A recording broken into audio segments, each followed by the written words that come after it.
We're needing some mixing bowls, a mixer obviously, a baking pan, then you need 4 eggs, you will need a cup of oil, don't drink it please, a pack of vanilla sugar. If you don't have that, you can also use a tablespoon of vanilla extract, 4 teaspoons of baking powder, 2 cups of sugar, 1 cup of an orange soda, 3.5 cups of flour, 1 chocolate bar.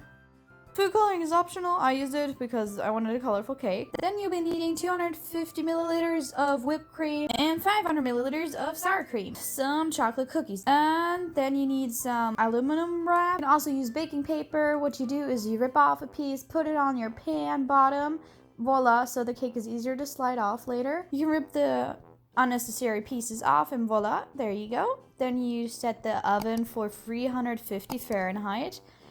Start cracking your 4 eggs. Add 2 cups of sugar to the mixture and your vanilla sugar or vanilla aroma. Then you give it a good old stir and make sure everything is stirred up correctly, no sugar crumbs in there. Then you add the cup of oil and you mix that into your batter.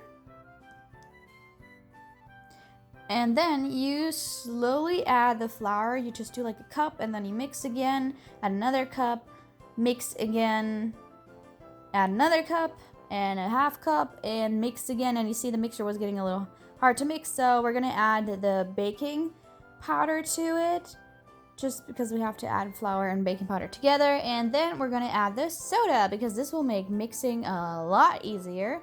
So as you can see, ta-da-ta-ta, way easier. Then we're adding the food coloring. I decided to do the pink and oh my god, it turned out like a bubbly gum pink. I love it. And this is how my kitchen looks like after putting everything in the bowl. Just showing you I'm a human and I make messes, but we're gonna clean it up. Then we put the batter into the pan and yeah, this is how it looks like.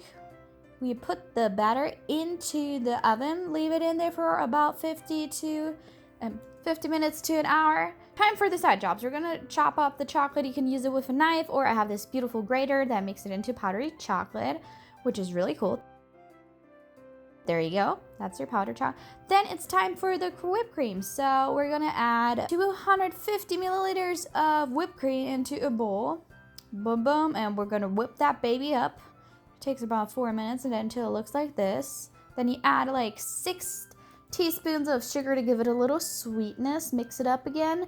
And then it's time for the sour cream. So like I said, it's 500 milliliters. And we are gonna give it a good old mix again. And then I decided to split it up to give it different colors. Blue, purple, and white. And then you just put it in the fridge. An hour later, and this is how our cake looks like. We poked a few holes to make sure that it's actually completely through. And now I'm gonna flip this over because the bottom is perfect.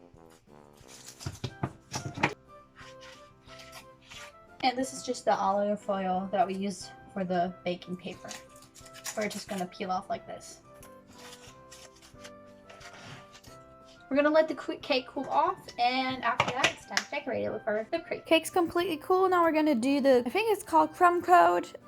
So yeah, so we don't get any crumbs in our beautiful cake. Then I'm gonna add the purple and blue because I decided I wanna do like an ombre cake, so it's gonna be purple first.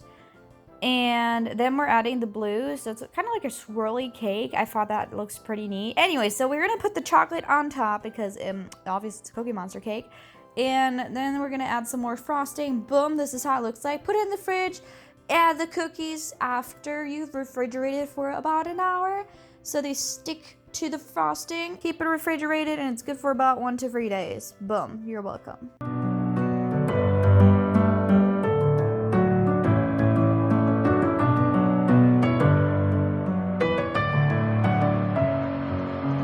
Messing with my head